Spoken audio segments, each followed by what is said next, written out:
झालेल्या आहेत. आता आपण पाहिलं तर मागील 10 वर्षापासून निवडणुका लागलेल्या होत्या, स्थानिक स्वराज्य संस्थांच्या निवडणुका कुठे राहिलेल्या होत्या आणि आताचा त्यामुळे हा जो इलेक्शन आहे किंवा हा जो मतदान झालेला आहे तो मोठ्या प्रमाणावर लोक जल्लोष साजरा करताना दिसत आहेत. एक उमेदवार म्हणून काय सांगाल आणि कशा प्रकारे हा जल्लोष आनंद होत आहे कारण आम्ही 2017 नंतर खरी इलेक्शन 2022 ला व्हायला हवी होती, परंतु काही कारणास्तव ती 4 वर्ष गेले झाली.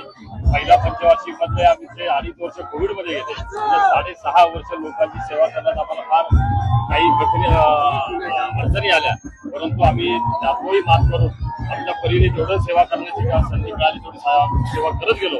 पण आता आम्ही सत्तेवर आल्यानंतर नक्कीच जनतेला चांगल्या पद्धतीने त्याच्या सुविधा त्याच्या अपेक्षा सगळ्या पूर्ण करतात.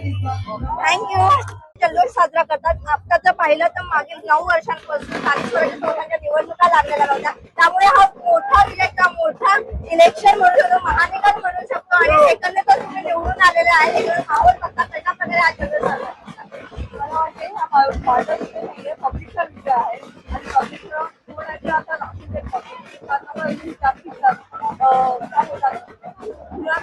हे झाले डोनेबल झाली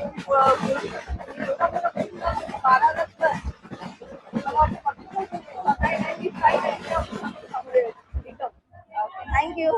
भारताचे विश्वगुरु नरेंद्रभाई मोदी आणि आमच्या महाराष्ट्राचे लाडके मुख्यमंत्री देवाभाऊ आणि आमचे जनसेवा आमदार ज्यांनी पाठिंबा ज्यांनी मला तिकीट मला कामासाठी निवडून दिलेला आहे त्यांचा मी विश्वास तसाच ठेवणार आहे.